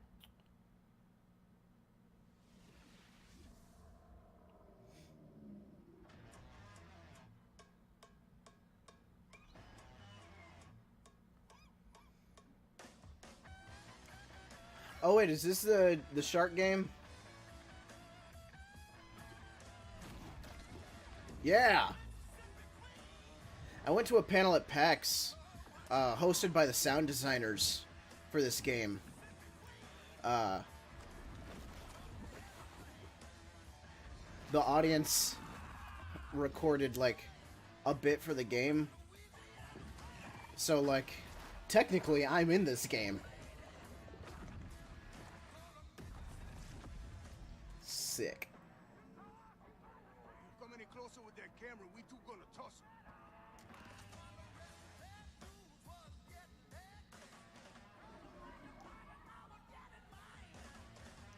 Yeah, Maneater, alright. It's tainted now. John, who was that? I finally get into a video game, and it's an Epic Store exclusive. That was Scaly I am Pete. disgraced. Scaly Pete's the villain in this tale. Pete is a best fisherman in the Gulf, best shark fisherman, or he'll tell you he's the best shark fisherman. And he disfigures our baby shark at the beginning of the game and does some really nasty things. So he's not a very nice guy.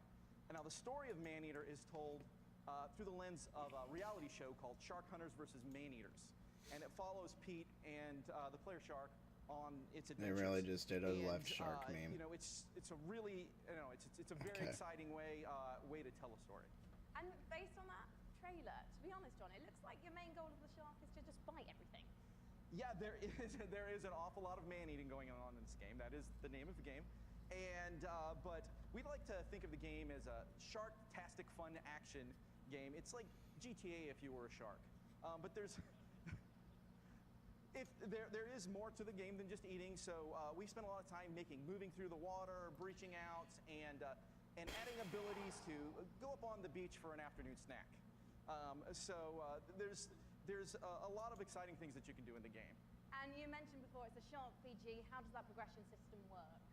So there's three facets to the Shark PG elements of the game. There's growth, there's life phases, and there's evolutions. So growth comes about through eating things, nutrients, people, whatever you can find. And that's kind of like your How long XP is this game. show? That allows you to level up, your shark will grow a little bit, you'll get more powerful. And then at key phases that we call life phases, you'll make a big jump. So let's say It's you're really a been virgin like an teenager hour and a half. and you're about to become Why an is adult. this When you still become an going? adult, you take a big leap in size, a big leap in power and capability. And then as you reach these life phases, you unlock evolutions that can be applied to parts of the shark's body. For example, you could get metallic teeth that allow What you to time shred is the boats, or a powerful tail that limited allows you run to jump to incredible heights. thing? Or you could get mutated God, lungs it's that not allow until you to noon. spend a little more time on This the is beach probably in going to the be a afternoon. 2-hour show. Really quickly, Jesus. John, everyone's wanting to know this question. When's it coming out? So we're really hard hammerheading away at this game and trying to make it the most awesome shark RPG ever. Yeah, I'm not ready to Shark announce the PG. date, but we're pretty certain you're going to see it before the next PC gaming show. Well, I hope we do, John. Otherwise, I'm going to have to start biting people. In fact, I'm quite hungry at the moment, so I think actually I'm going to find an audience member because you guys look tasty. So I'll see you in a bit. I'm just going to have a snack. Thank you, John.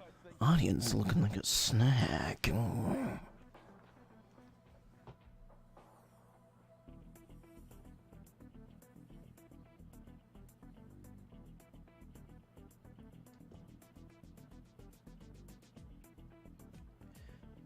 Man, everybody I follow on Twitter, like, is so against all the things that I'm enjoying at these shows. Like, fucking, I come on here, and I'm like, man, I like the shark game, and I like the metal side-scroller game, and everybody I follow on Twitter is like, why is metal the only music aesthetic for games? Why can't I play, like, a pretty poppy game? Why is there a shark game? I don't like the killing random civilians game. Why is there so much violence and gore and doom? I just... It's fun. It's fucking fun.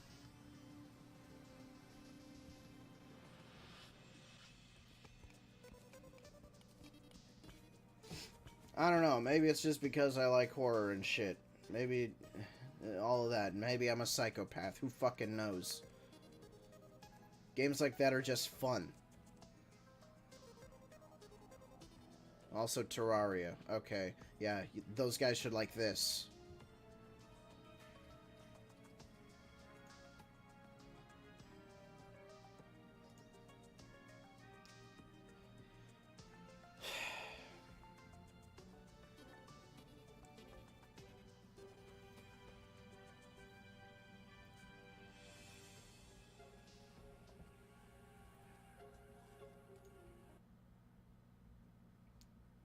Abs in the chat.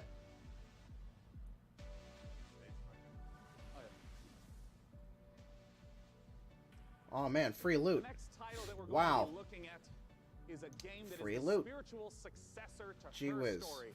It's called Telling Lies by Annapurna Interactive, and joining me to talk about it Can you go is away? game director Sam Barlow and actor-producer Logan Marshall Green. Welcome, gentlemen. Thank you. Nice to be here. Yeah. Now, if you haven't played Her Story, you totally should. It's fantastic. I want to note, it is a game where you watch live interactive video in order to uncover what happened with a murder. What is it that's going on in Telling Lies? What's the premise? So, like Her Story, Telling Lies is a game in which you watch video footage to piece together a story. And this time we have a woman who Whoa. has stolen and Hold on. Oh, okay. which contains I just misread a tweet. private conversations between our four characters. I thought Kind of Funny was tweeting about their conference being in 1 hour, but no, it's just about the Ubisoft conference. Time to take a look Okay. at some of the gameplay mechanics and see Telling Lies in action. Let's take a look. Alright. Annapurna Interactive. Alright.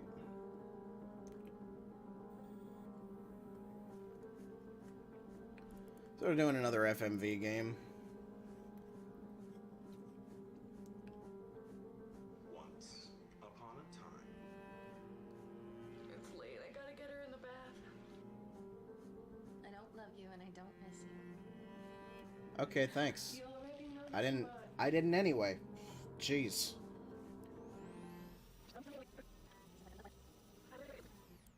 It's late. I gotta get her in the bath. Alright, love you. I don't. I don't like any of you. Love you. Who even are you? I've only ever been in love once. It was with a girl I met when I was 18, but I was too young and naive to handle it properly. I guess I still carry a torch for her, which makes me an incurable romantic or underdeveloped emotionally. Yeah, that's about right, actually. I'm a loyal friend.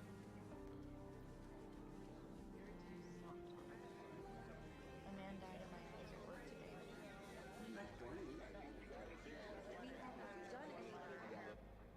No, Well, they got a lot of actors for this.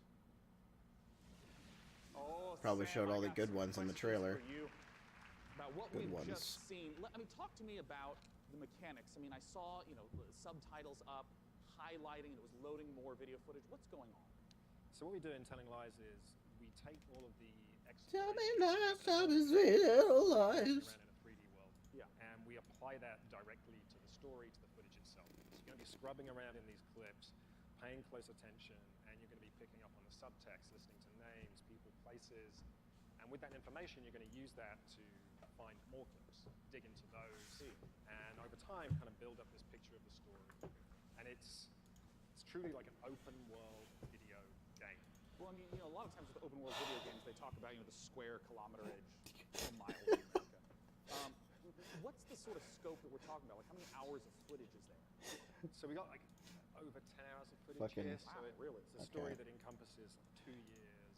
What I wanted to do with this one There, was this to really this is what embrace I'm this having a little idea giggle of over. an open world game. You're Fucking free to explore and follow your curiosity. Just lose shit. yourself in this story.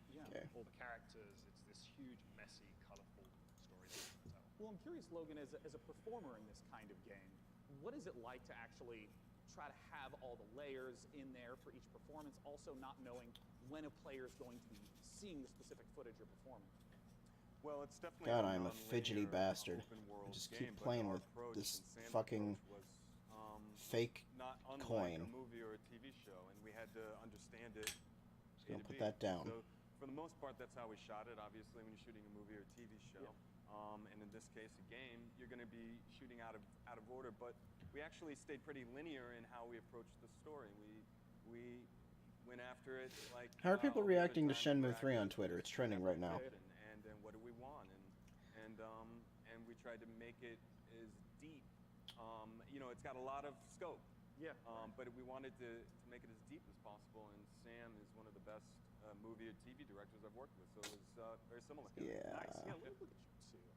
Now, of course, I do want to stress to any of you, if you have not played Her Story, it's quick to play through. It's absolutely brilliant. Game Please check it out theory. in the meantime. Will Shenmue 3 be the next Epic Store exclusive? Wait, what the fuck? How are they allowed to do that after promising a Steam version?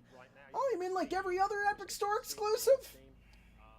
And yeah, very soon. We'll be showing a little bit more during E3, and the game will be out, very soon.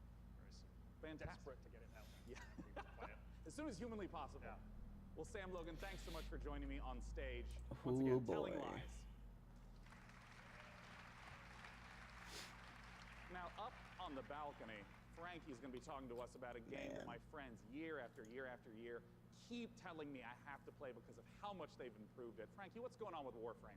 Well, one of my favorite I don't parts give a fuck of about last year's show, Warframe. aside from being upstaged by a giant duck, was getting a glimpse at the future of Warframe. And here with the latest look at the next expansion to the universe is Space Mum Rebecca Ford. So, chat, behave yourselves, please, because Mother's here. Now, Rebecca, what are we about to see? We're going to take a look at an amazing trailer that our team has put together. A lot of our players have been waiting a year for a look at what we've been calling Railjack, so it's about time to, you know, see what we've been doing. Yeah, let's take a look.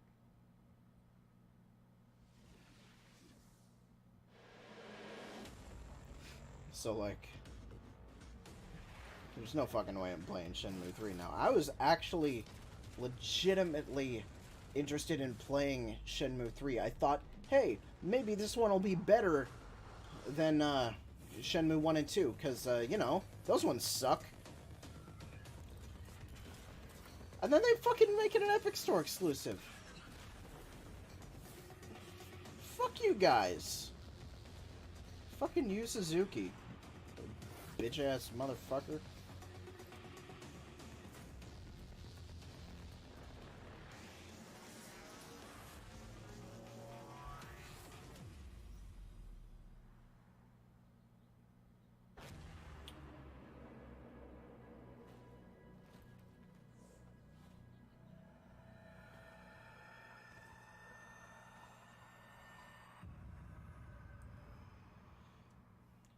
Here, I think this is a very important tweet to point out. E3 is supposed to celebrate gaming. In just the past 2 days, Bethesda still didn't apologize.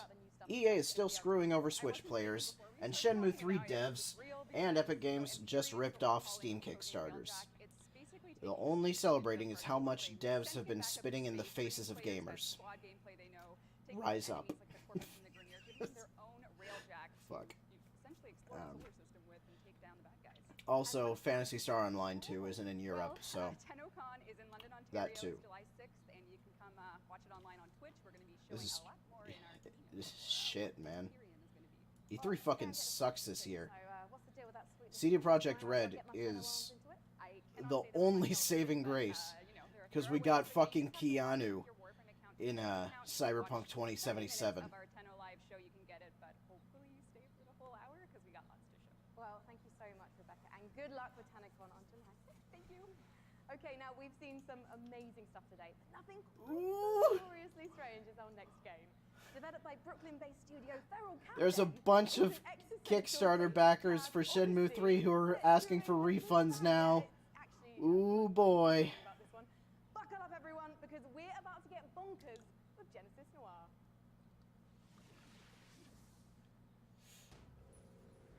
Here we fucking go.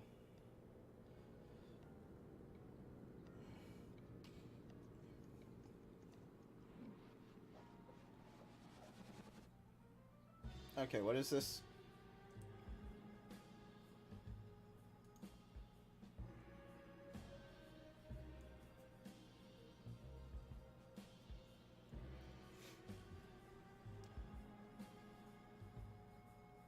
I really like this art style. Super stylistic. I love this shit.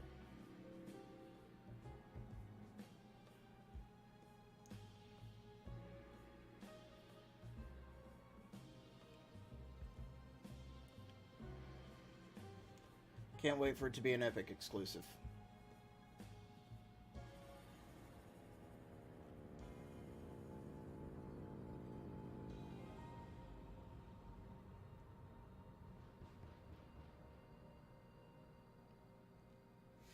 Genesis Noir. Nice. Well, it doesn't say anything about Epic on it. Genesis Noir, just beautiful, stylish art.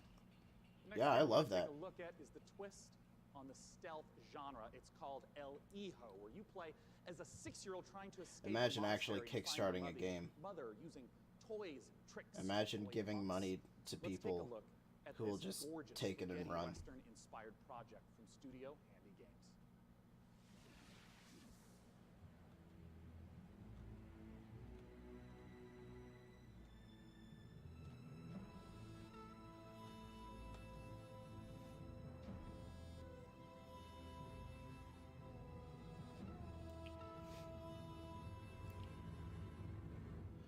Also, it's a pretty fucking huge insult whenever a Kickstarted game becomes an Epic exclusive. Because, like, you know, this was funded by fans. They gave you money to make this game. And then you, like, sold out and got funding from this other source that directly goes against what you promised in your Kickstarter. If you promised a Steam version, which pretty much everyone does.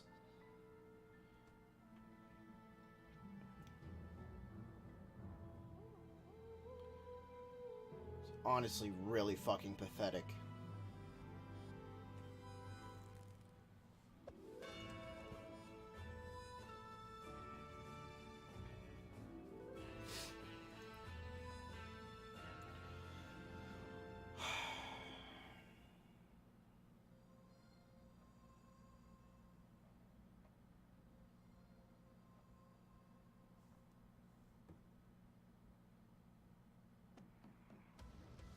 El Hijo, once again, is the title of Okay, the that's trailer how it's we pronounced. just saw. Okay.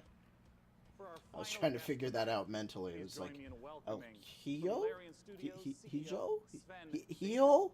and No, from Hijo. Dungeons Okay, and that makes Dragons sense. Wizards of the Coast, the creative director of Dungeons and Dragons, Mike Merles, to talk about Baldur's Gate 3.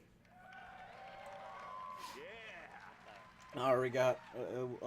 All right, we got. Recently announced. How did this partnership They come got about? us by the Baldur's Gate. See Wizards of the Coast at the end of the original Sin 1. Yeah. That was back in 2014. headphones and are we like tried to convince them lopsided. back then that they should give us the I don't know. Baldur's Gate 3 licenses, and I don't know, maybe it's just my so shitty we had ass a long hair. chat about Fuck. what the vision would be for the game. And then we kept on bumping into each other. And then suddenly in 2016, I get a phone call from Nathan Stewart, who's the big boss of Mike and the head of Dungeons and I Dragons. just get a call from him and we're told, hey, We're gonna have we have a game. It just showed up. And he had this big stack of paper with him. And on it was Baldur's Gate 3. And in it was pretty much everything that we talked about. And he says, I'm going to present this to my board. Do you still want to do it? Of course I still want to do it. And then a couple of weeks later, we started negotiating. And here we are. I mean, what does the Baldur's Gate franchise mean to you, Mike? Oh, to me, it's the crown jewel of D&D computer games, right? I mean, for me personally, Baldur's Gate, the original one, was the finally I had the chance to actually play a D&D campaign rather than having to run them for all my friends. So it means so much to us. Baldur's Gate, it's such fantastic storytelling, and it's so exciting to see it come to not only a new generation of gamers, but for the gamers who remember the 20 years it's been since the original, the first two in the series. So it's incredibly exciting. And for us, it really is such an important part of the D&D mythos as a whole. And we got a chance to see the trailer. Talk to me about some of the story elements, the world elements. What are things we're going to see in Baldur's Gate 3? Well, we're only talking about what's in the trailer right now, but obviously you're going to go to the city, because we start with the city. You start outside of the city, actually. There's going to be mind flayers. They're very nasty. You are seeing in the trailer the process of ceremorphosis, as we call it. It's accelerated, so that's not normal. Yeah. And you're going to see a lot of iconic creatures, iconic characters, iconic places, and as far as we go. I'm curious about some of the gameplay elements, because obviously, there's just been a big resurgence of Dungeons and Dragons, tons of broadcasts on Twitch. I mean, how do you translate some of the insane things that players want to do into, what has to be a structured computer game? So we started with the player handbook. I honestly really don't know shit about Baldur's Gate. Which player handbook? Which 5th edition. I feel like I've been saying that a lot about a lot of things this stream. As much as we could to the video game. We looked at what worked really well. We looked at the things that didn't work that well. I don't know. Maybe I'm not a PC gamer. Maybe I'm just not the target audience for this. And then we had to add things on top of it because despite my you have a game master like and you say, well, I want to do this. thousands of games in my Steam library and exactly, that's it. So we had to add my systems to big make fucking that rig right here. But we've gone very, My very far. 3 monitors set up. A crazy moment that a player might do that you could actually play out. Guess I'm not a PC gamer, well, guys. Let's say that we get into a fight because you ask a nasty question, I don't want to answer it. And Because I take don't the like chair of the RTSs. smash it on your head. And just as an example. I don't know anything about Baldur's Gate. These are things that we have to put systems into. I legitimately didn't even know it was a Dungeons and Dragons game until Interesting. And I mean, like Mike, in terms the of Stadia your role, conference. Speaking to Larian Studios, you have tons of data of all the sorts of things that players do. What's the sort of information that you provide? Excuse me, what is this bullshit ass poll over here? We think of Dungeons and Thank you. Dragons, the universe of D&D. Witcher 3. It's like a toy box for dungeon masters and Best players to PC go into and build their own RPG. stories. So working with Larian, Because I don't fucking see Persona 5 listed there.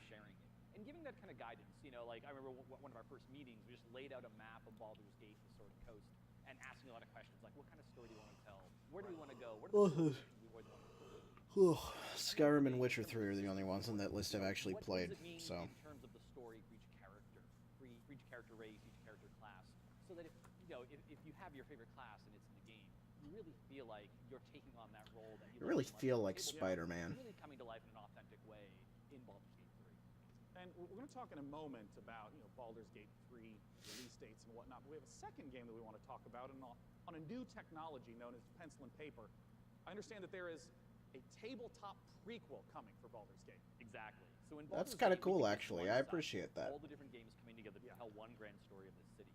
So on September 17th, we're releasing our next tabletop campaign, Baldur's Gate: Descent into Avernus, and it is the next chapter in the Baldur's Gate saga, and it's a prequel to Baldur's Gate 3. So if you haven't played a Baldur's Gate game since Baldur's Gate 1 or 2, this is your chance to check out. You think when years since the events of Baldur's Gate 2. Epic makes deals with developers to appropriate their games, you think they tell them that there's going to be a huge amount of backlash? And sort of pose to the players. I kind of gotta wonder about that, you know? Redeem Baldur's Gate or send it to damnation. So we're putting that right in players' hands to make that choice. Well, I have to ask Sven, it's a question on a lot of people's minds. What can you talk to us about expected release time frames? So people have been waiting for it for a long time. Yeah. They're going to have to wait a little bit more when it's ready. This is the game that we want to play, so we want to make sure it's really, really good. And then when that's the case, then we'll release it. Well, I know a lot of people have been waiting a long time, and I think I speak for a lot of people here when I say, take your time. If the Divinity Original Sin games are any indication of the quality, it's going to be fantastic and worth the wait. Gentlemen, thanks so much for joining me on stage. Thank you very much. Thank you. Ben and Mike talking about Baldur's Gate 3. Goodbye. Goodbye, guys. Why are they leaving? Well, it's because the PC gaming show has officially concluded. Let's bring up on the stage the fantastic Frankie Ward. Come here, Frankie. Wow. What a great stream. Thank you so much. What a great show. Hasn't this audience been I love knowing that a bunch of things that people paid for are gone. Thank you so much for coming out to the 5th annual PC gaming Things show. so far that I've liked. We want to give an enormous Cyberpunk 2077. We want to, of course, thank all of you Game Pass being on PC. and of course the sponsors who help make this possible. Epic Game Store, iWin, Frontier, Funcom, Paradox, Doom. Interactive, Hovercast, Perfect World, Rebellion, Tripwire. Let's see, and Samsung. You know, PC gaming is a platform. It's not a publisher or developer, so these sponsors. I don't know. I'm trying to think of anything else, but there really hasn't been much. And I gotta ask Frank, any titles you're excited about? Well, Man. I do love a baby elephant, so definitely for my lips do it slightly more awkwardly, then I also want to eat things. Maybe elephants included, so man-eater, of course. Man, I'm there wasn't looking much forward in to Songs of Conquest, and as you heard, there's games coming out all across in the 2019 Microsoft and conference that I into can 2020. think of. We hope you all have a I mean, fantastic E3 Cyberpunk officially 2077 was a pretty Big major shout out one. to all the other press conferences. Hello again, Drop Frames. Good to see you 2 years in a row. We hope you all have a fantastic time. Yeah, I at can't E3. think of Play some anything games, other than make some that. friends. See you next year. Bye, bye, bye. It's kind of nice that the Forza DLC is like Lego. That was pretty fun. Okay. So, PC Gaming Show is over, and they have lived up to their legacy. They have successfully continued to be the most boring show in all of E3. Good job. Thanks. Thank you, PC Gamer and Epic Store. Fuck you guys. Alright, so I'm gonna be ending the stream for a few minutes here. The limited run showcase is up in just a few minutes. I just have to run and use the bathroom and restart the stream so that it makes a new video on YouTube. Yeah. Be right back, guys. I will return very shortly.